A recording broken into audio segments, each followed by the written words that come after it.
Imagine trying to teach someone how to fluently speak a really complex language. Okay. But imagine you have to do this despite the fact that you yourself were deliberately forbidden from ever learning it. Oh, wow. That sounds impossible. Right. Like you have no vocabulary, no grammar rules to fall back on, and literally no memory of anyone ever speaking it to you. Yeah, you'd be flying completely blind. Exactly. You are essentially having to invent the curriculum in real time, translating, a total void into a solid foundation for someone else. That is a really intense scenario. It is. And welcome to the deep dive, by the way, because today, for you listening, our mission is kind of unique. We aren't looking at a giant stack of dense research papers today. No, not at all. We're looking at a piece of source material that captures exactly that kind of impossible task I just described. It's incredibly brief, just a single sentence, but it opens up this massive discussion about biology, sociology, and, well, the mechanics of breaking generational cycles. It really is a striking document. We are looking at a personal directive here. Basically a note to self. Yeah, exactly. It's an excerpt from something titled Guiding Her Growth, a mother's manual on menstruation. And the core text, the actual prompt this mother wrote, is just profoundly concentrated. Let me read it exactly as she wrote it. Go for it. Quote, "Explain menstruation to a 10 to 15 years old girl my mom never did, and I want my daughter to be informed." Unquote. Yeah. While it is just one sentence, the emotional and sociological footprint of that statement is just massive. Okay, let's unpack this. Because on the surface, this just looks like a simple internet search query. Right, like a straightforward request for medical advice. Exactly. But we aren't just going to do a biology recap today. We're going to look at the architecture of what this mother is trying to build. And more importantly, the psychology behind how she is trying to build it. Which is fascinating. So let's start with the framework she establishes right out of the gate. She calls this a mother's manual and sets the target audience as a 10 to 15 years old girl. Mm-hmm. I have to admit, though, I struggle a bit with the word manual here. Really? What's the hesitation with it? Well, when I hear the word manual, my brain immediately goes to, sterile, mechanical processes. Oh, I see what you mean. Yeah, like you're sitting on the floor, you're surrounded by cardboard, staring at this dry booklet, trying to figure out how to align tab A with slot B to build a bookshelf. Right, the classic frustrating furniture assembly. Exactly. It implies standardization. But human biology, especially during adolescence, is anything but standard. That is very true. So is a manual really the right format for something so deeply personal and subjective? Well, that's a fair critique if we only think of a manual as a set of rigid instructions. Mm-hmm.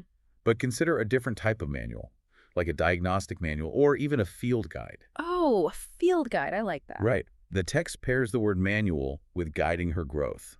What's fascinating here is how that reframes the whole concept. Because it implies navigating alongside her. Yes, exactly. A field guide doesn't tell you exactly what you will encounter step by step. It gives you the overarching principles to, survive and understand the terrain. Right. It's not a script. It's a map. Precisely. Right. It takes a biological event, menstruation, and refuses to isolate it as just a clinical anomaly that happens on a random Tuesday. It integrates it into the broader spectrum of her growth. So you're saying the manual isn't just, quote, how to have a period. Right. It's how to navigate the biological reality of this specific phase of life. Exactly. Which brings us to that massive 10 to 15-year-old age gap. Yeah, let's talk about that. Because when I first read that, it felt way too broad. It does seem like a wide net. A 10-year-old is practically a different species than a 15-year-old. No, absolutely. In terms of cognitive development, social awareness, emotional regulation, all of it. How do you even case a single guide for a window that wide? Well, you pace it by acknowledging the underlying biology of that specific 5-year window. From a neurological standpoint, between the ages of 10 and 15, the brain is undergoing this massive restructuring. Okay, what kind of restructure? So the limbic system, which processes emotions and reward-seeking behavior, that matures much faster than the prefrontal cortex. And the prefrontal cortex does what again? That's the part responsible for logic, planning, and impulse control. Ah, I see. So it's like the emotional gas pedal is fully pressed to the floor, but the logical brakes haven't been installed yet. That is a great way to put it. Plus, you have these hormonal cascades triggering physical changes at wildly unpredictable rates. Right, because nobody develops on the exact same timeline. Exactly. The source explicitly defining the audience as 10 to 15 acknowledges that menstruation is not a standardized test with a set date. Historically, parents kind of relied on the talk, right? Oh, yeah, that single, highly uncomfortable sit-down conversation. Just get it over with in one evening. Right. But this mother is preparing for a 5-year era. She sees it as a continuous evolving window of extreme physical and psychological vulnerability. But wait, I want to push back on that a bit. Sure. Is simply having a manual, like having the biological facts, is that really enough? What do you mean? Well, knowing the anatomical mechanics of what is happening doesn't Yeah. necessarily stop the intense emotional turbulence. I mean, you just said the limbic system is in overdrive. Right. So how does providing a biological manual actually help the emotional side of an adolescent girl? That's a great point. It doesn't eliminate the emotional turbulence, but it does change the cognitive load. How so? When an adolescent experiences a sudden physical change without any context, the brain interprets that unknown as a threat. Oh, so it triggers panic. Exactly. The amygdala fires up, creating anxiety. Yeah. By providing a framework, a manual, you aren't stopping the physical changes, but you are providing the prefrontal cortex with data to interpret those changes. You prevent the secondary panic. Yes. She might still feel the emotional volatility of the hormones, but she won't be panicked about why she is feeling it. So the context basically acts as a buffer against trauma. Precisely. Here's where it gets really interesting, though. Yeah. Because providing that kind of nuanced, ongoing, context-rich guidance that requires the parent to be incredibly grounded, Oh, absolutely. the mother basically has to act as the prefrontal cortex for her daughter while the daughter's is still developing. Yeah, she's loaning out her own emotional regulation. But how do you provide that stabilizing force when you were never given one yourself? Which brings us to the emotional catalyst of the text, the phrase, "My mom never did." The admission of absence.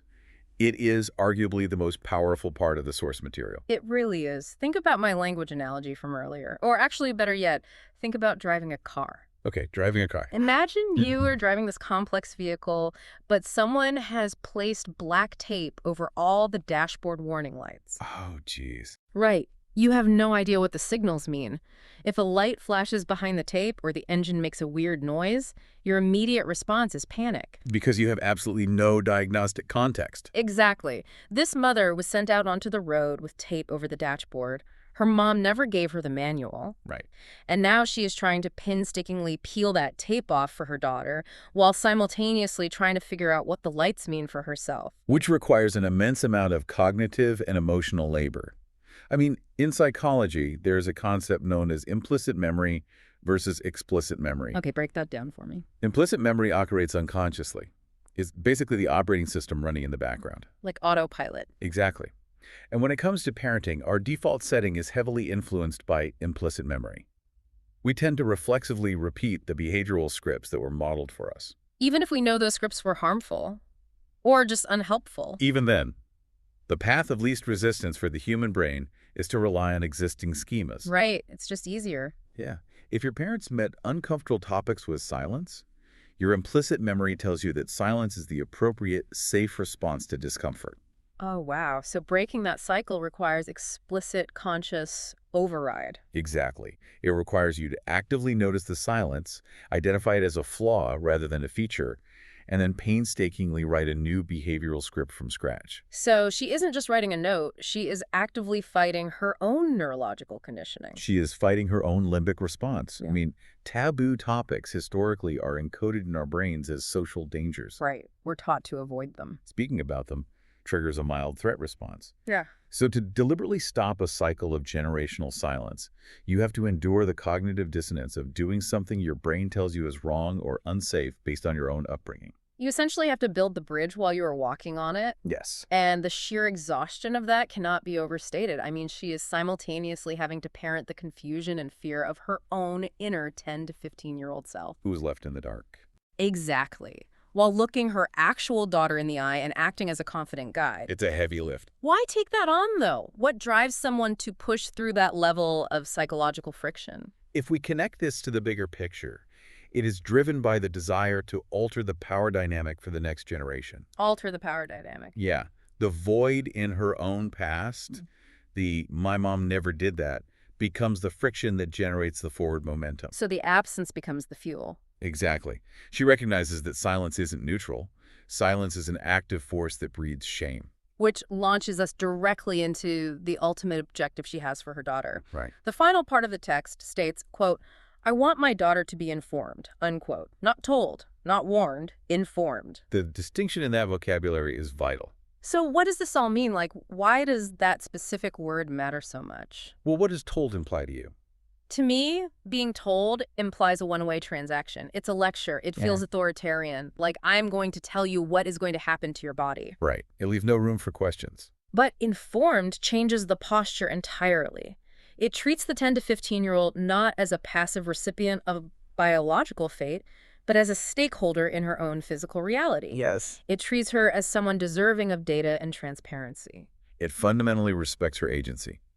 And this raises an important question about the sociology of taboos. Okay, let's hear it. Throughout history, why have certain bodily functions, menstruation being a primary example, why have they been so deeply stigmatized? Taboos function as a mechanism for social control. By shrouding menstruation in secrecy, euphemism, and impurity, society historically medicalized or mystified women's bodies. It separated women from the authority of their own physical experiences. Exactly. Because if you don't understand how your own body works, you have to rely on external authorities to tell you if you are okay or not. Precisely. Shame makes us hide, and ignorance makes us dependent. Oh, that's powerful. When a mother says, "My mom never did," she is pointing to an era where the taboo was successfully enforced through generational silence. Right. But when she says, "I want my daughter to be informed," she is actively dismantling the taboo. She is reclassifying menstruation. It's no longer a moral failing or a dirty secret or some mysterious affliction. Exactly. It is simply biological data. It takes the power away from the unknown. I mean, think back to the dashboard analogy. Yeah, the tape over the lights. Being informed is giving the driver the owner's manual. The car is still going to need maintenance. Right. The biological reality of menstruation is still going to happen, and it might still be inconvenient or uncomfortable. But the experience of navigating it changes entirely. Because you aren't panicking. Exactly. You aren't panicked by every dashboard light because you know exactly what the system is doing. You have diagnostic authority over yourself. And that diagnostic authority is the ultimate antidote to shame. How so? When you arm a young girl with comprehensive knowledge about her biology before or during the onset of these changes, you ensure that her first introduction to her changing self isn't rooted in panic. Right. She knows what to expect. You also protect her from the misinformation that thrives in the vacuum of silence. You know, the rumors and half-truths spread among peers who are equally in the dark. I see what you're saying, but is it realistic to expect that just having this conversation will completely shield a teenager from societal shame? That's a fair question. Because even if the mother does everything right and the daughter is perfectly informed at home, she still has to walk into a middle school where that taboo is very much alive. Oh, for sure. Does a manual at home actually hold up against societal pressure? It's a great point. And no, a manual doesn't create an impenetrable force field against external societal shame. Middle school is still going to be middle school. Exactly. However, it shifts the baseline.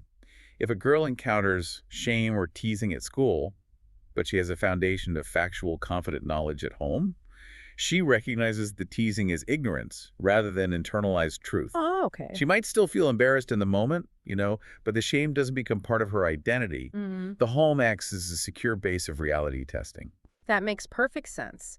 The informed foundation gives her the critical thinking skills to realize, oh, you are making fun of this because you don't understand it, not because there is actually something wrong with me. Exactly. It builds psychological resilience. The mother's transferring the burden of the taboo back onto society, rather than letting her daughter carry it internally. She's ensuring her daughter's internal narrative is written with facts. Right, rather than the inherited void of silence. It really is incredible when you step back and look at the scope of what we've covered today. It really is. We started with what appeared to be a tiny single-sentence prompt from a mother, but by diving into the realities of the adolescent brain, the exhausting psychological friction required to break an implicit cycle of generational silence, and the sociological power of transforming a taboo into plain biological data. yes, we found an absolute blueprint for human resilience. It is a testament to the hard, quiet work of proactive parenting. And for you listening, this dynamic goes far beyond the specific topic of menstruation or even parenting. Really? How do you mean? Because regardless of our individual backgrounds, our careers, or the specific challenges we navigate, Yeah. we all eventually run into my parents never did, or my mentors never did, or my industry never did moments. Oh, absolutely. We all carry inherited silences and tape over the dashboard lights. The unspoken rules, the toxic workplace norms, the family secrets that everyone just accepts because it is the path of least resistance. Exactly. The value here is recognizing that you always have a choice when you encounter that void. Right. You can rely on the implicit memory. You can repeat the silence because it is comfortable and familiar and let the next person figure it out in the dark. Oh. Or you can endure the cognitive dissonance. You can do the incredibly hard, fumbling work of explicitly overwriting the script, writing a new manual, and becoming the guide you never had for the people coming up behind you. The courage it takes to look at an empty space in your own history and deliberately decide to fill it with information for someone else is profound. It really is. It's how we inch forward. And it leaves me with one final thought, something for you to mull over as you go about the rest of your week. Okay. We've spent this whole time analyzing the effort of this mother to equip her daughter against one specific biological taboo. But think about the downstream effects of that effort. The ripple effect. Exactly. If a mother successfully does this hard work, if she gives her 10 to 15-year-old daughter the map, the compass, and the unshakable belief that her own body is not a shameful secret, what happens next? That's a great question. If that girl grows up fundamentally understanding that the things society hides in the dark are just mechanisms waiting to be understood, what other unwritten rules, corporate taboos, or inherited silences might she feel completely empowered to shatter when she becomes an adult?